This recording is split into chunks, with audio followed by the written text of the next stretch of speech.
우리는 모든 것을 다 안다고 생각했지만 사실은 아무것도 모르고 있었다.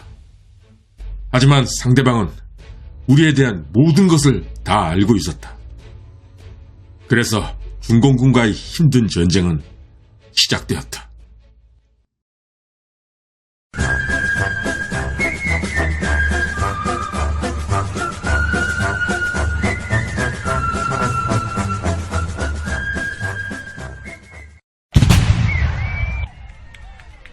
중공군의 가장 성공적인 공세. 그것은 1950년 12월 31일부터 시작된 3차 공세였습니다. 이 3차 공세에서 중공군은 서울을 다시 점령할 정도로 커다란 성과를 거뒀습니다. 3차 공세 결과로 중공군은 38도선을 넘어 37도선까지 남진하게 됩니다. 서부전선을 수비하는 미8군 사령관 리찌웨이는 대략 37도선 라인에서 방어 진지를 구축한 채 중공군이 내려오기만을 기다렸습니다. 그들이 내려오기만 한다면 우리의 막강한 화력을 보여줄 것이다. 1951년 1월 4일 불과 2달 전만 해도 통일을 눈앞에 둔 채 압록강까지 올라갔던 기억이 생생한데 이젠 서울까지 다시 뺏긴 정말로 암담해진 대한민국의 상황.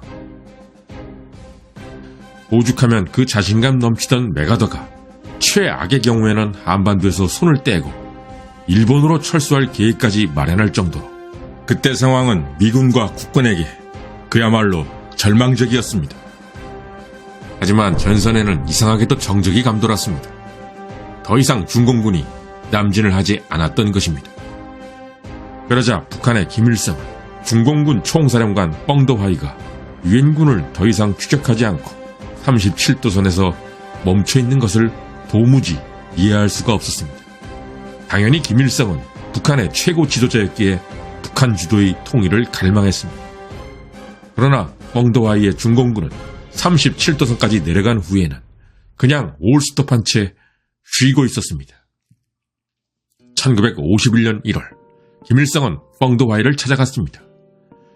뻥더화이 동지, 지금이 저 미군 놈들을 바다로 쳐넣을 수 있는 기회란 말이오. 계속 진격해 주시오. 우리는 휴식을 하고 정비를 해야 다시 전투를 할 수 있습니다. 이렇게 서로 이견을 보인 김일성과 뻥더화이, 둘은 얼굴을 붉히며 헤어지게 됩니다. 뻥더화이를 만난 이날, 김일성의 집무실은 밤새도록 불이 꺼지지 않았습니다. 김일성은 잠을 한숨도 자지 못하고 밤을 새운 채 고민을 했던 것입니다. 보다 못한 북한의 부수상 박한영이 뻥더화이를 찾아갔습니다. 뻥더화이 동지, 중공군이 계속 남쪽으로 진격하기만 하면 미군은 틀림없이 한반도에서 손을 뗄 거요. 중공군은 신속하게 남진해야 하오. 남진을 안 하면 미군은 계속해서 싸울 거란 말이오. 아니, 무슨 근거로 그런 말을 하십니까? 미국 국민이 전쟁을 반대하고 자산 계급 사이에서 내부 갈등이 발생했기 때문이요. 그것은 하나의 정치적 이야기일 뿐 결정적인 근거가 아니지 않습니까? 만일 미군이 한 5만 명에서 6만 명 정도 더 전멸당한다면 당신이 말한 대로 될 수도 있겠죠. 우리는 2달 동안 휴식할 겁니다. 그렇게도 진격이 하고 싶으면 당신네 북한군으로 진격하시오. 만약에 북한군이 진격했는데 미군이 한반도에서 철수한다면 나는 한반도의 해방을 축하하며 만세를 불러드리겠소. 대한민국이 천국에서 지옥으로 떨어진 채 다시 서울을 빼앗겼던 일사후퇴, 즉 중공군 3차 공세가 끝났을 무렵 북한과 중공 최고 지휘부의 상황은 이랬습니다. 사실 인류의 역사는 전쟁의 역사입니다. 대체 어떻게 해야 전쟁에서 승리할 수 있을까? 이것은 수천 년 동안 인류 역사에서 가장 많이 반복되어 왔던 질문이기도 합니다. 바로 직전 컨텐츠에서 히틀러가 기갑부대 스톱 명령을 내리지 않았다면 2차 대전은 어떻게 흘러갔을까라는 주제를 다룬 바 있었습니다. 전쟁은 겉으로 보이는 전력의 우세가 전부인 게임이 아니다. 눈으로 보이는 전력이 아무리 뛰어나다 해도 그것을 잘 활용할 수 있는 작전과 실제 전장에서 군대를 지휘하는 지휘관의 리더십이 더 중요하다. 즉 1940년 프랑스 전역 당시 독일군 승리 원인은 객관적인 전력 차이보다 사람이었다고 밝힌 바 있었습니다. 그러나 눈으로 보이는 전력, 예를 들면 우수한 무기 같은 것들이 더 중요하지 않을까라는 반론이 있을 수 있습니다. 그럼 지금부터 눈에 보이는 전력이 중요한지 사람이 더 중요한지 그 답을 구독자 여러분과 찾아보도록 하겠습니다. 인류 역사상 가장 규모가 컸던 전쟁은 채널에서 집중적으로 다루고 있는 2차 세계대전입니다. 2차 대전 후 주요 참전국은 그야말로 모두 만신창이 상태가 되어버렸습니다. 그러나 본토의 피해가 전혀 없었던 미국은 2차 대전이 끝나자 전 세계 최고의 경제력과 군사력을 보유한 국가가 됩니다. 2차 대전 직후 미국의 산업 분야 총 생산은 전 세계의 절반이 넘었습니다. 또한 1949년 당시 미국의 금 보유량은 약 247억 달러로 전 세계 70%를 차지했고 밀 생산량도 전 세계 70%. 1950년 당시 철강 생산량은 무려 8,772만 톤에 달했습니다.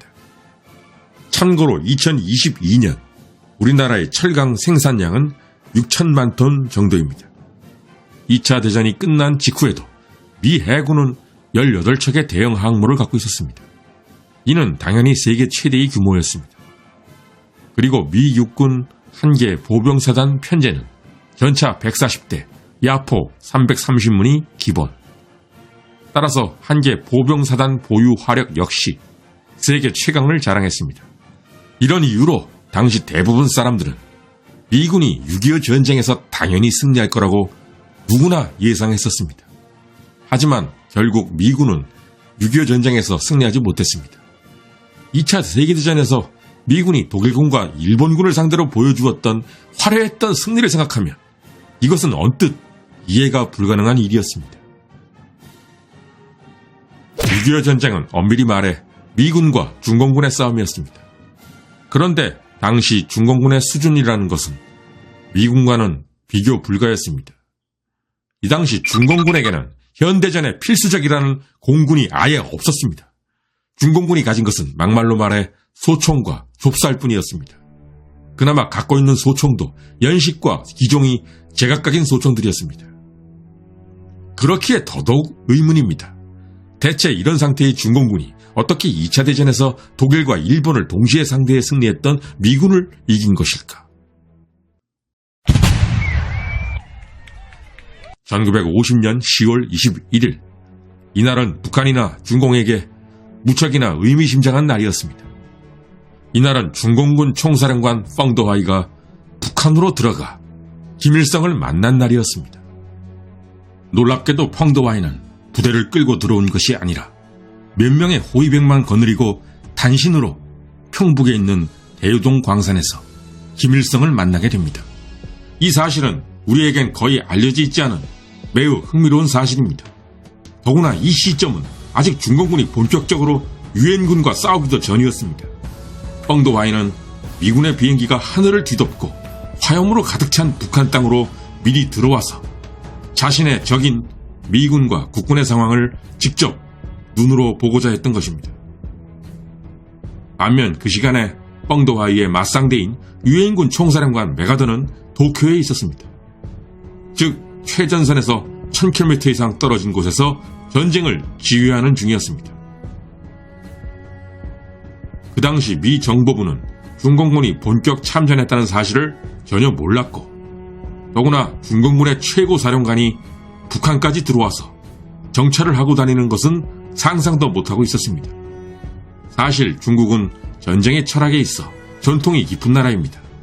중국인들은 전쟁의 승패를 결정짓는 3대 요소를 천시, 지리, 인화 3가지로 봤는데 이 중에서 인화를 가장 중요하게 생각했습니다. 비록 무기 수준은 미군보다 한참 뒤떨어졌을지 몰라도 중국인은 확실한 전쟁 철학, 즉 세상 만사를 결정짓는 요소들 가운데 첫째가 바로 사람이라는 전쟁 철학을 갖고 있었습니다.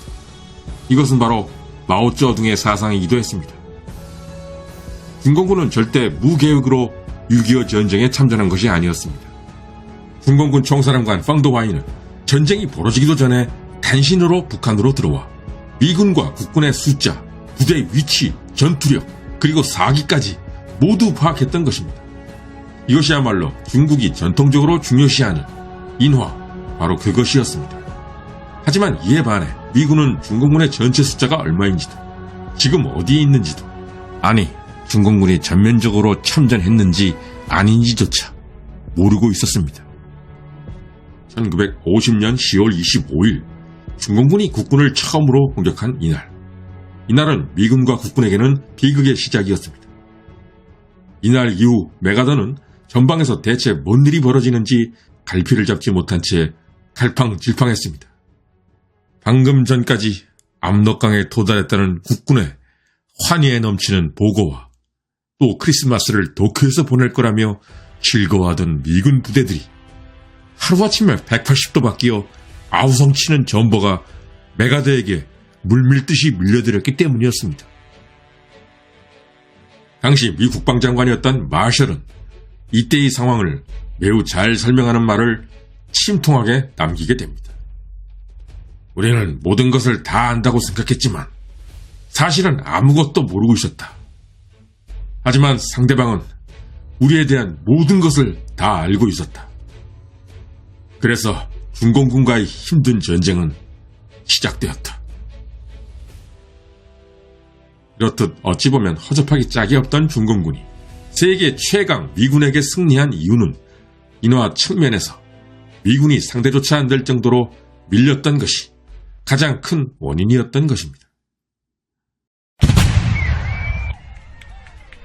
하지만 중공군 또한 미군을 상대로 끝끝내 최종 승리를 거두진 못했습니다. 따라서 인화가 전쟁에서 승리하는 방법의 전부는 아니라고 할 수 있습니다. 이제부터 그 이야기를 해보려고 합니다. 1951년 4월 22일부터 시작된 중공군의 5차 공세, 즉 춘계 공세. 이것은 중공군의 마지막 공세였습니다. 그렇다면 펑도하이가 이후 6차 공세를 하지 않은 이유는 무엇일까? 겉으로 보이는 가장 큰 이유는 휴전 회담이 진행 중이었기 때문이었습니다. 그러나 속사정은 따로 있었습니다. 그것은 바로 미군이 구축한 견고한 방어 진지, 미군의 방어선은 포병 진지, 전차 부대, 그리고 보병으로 구성되었는데 이렇게 3중으로 겹겹이 쳐진 방어선을 뚫는 것은 사실상 불가능에 가까웠습니다. 여기에 미군은 항공지원 대비체까지 별도로 준비되어 있었습니다. 따라서 중공군이 섣부르게 공세를 감행했다가는 말 그대로 아예 몰살을 당할 위험이 있었습니다. 미국 놈들도 별것 아니야. 미군의 병사가 얼마나 되겠어. 한국군까지 합쳐도 우리 군구 하나에도 못 미치지. 내가 보기엔 미국 놈들 내쫓는 건 문제도 아니야. 한반도 땅덩이가 얼마나 된다고. 38선에서 오줌을 갈기면 부산까지 뻗는다니까.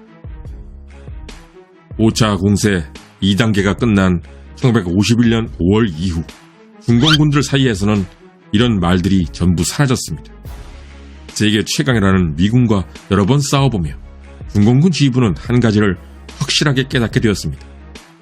그것은 이 전쟁에서 최종 승리를 얻기 위해서는 미국처럼 엄청난 경제력을 투입해 군대의 현대화된 장비를 강화해야 한다는 점이었습니다. 하지만 그 당시 중공은 수립된 지 1년 반도 안 되는 신생국 처지 때문에 군장비 현대화는 당장은 이룰 수 없는 임파서블한 문제였습니다. 북한을 위해 그렇지 않아도 빈약한 우리의 국력을 지금 여기에서 다 소모할 수는 없는 노릇이다. 일단 남한 주도의 한반도 통일은 성공적으로 저지했다. 이쯤 되면 우리 체면은 세웠다. 정치적으로 따지면 우리가 이긴 것이나 다름없다. 아무리 중공군이 미군의 전차와 항공기를 몸으로 막아내며 싸운다 할지라도 현대화 장비 없이는 더 이상 무리였던 겁니다. 따라서 6.25 전쟁 때문에 중공은 군장비 현대화가 필수적이라는 귀중한 경험을 미군으로부터 배우게 된 것입니다. 결국 어떻게 전쟁에 승리할 수 있을까에 대한 답은 인화 못지않게 현대화된 장비도 중요하다는 결론을 내릴 수 있을 것입니다.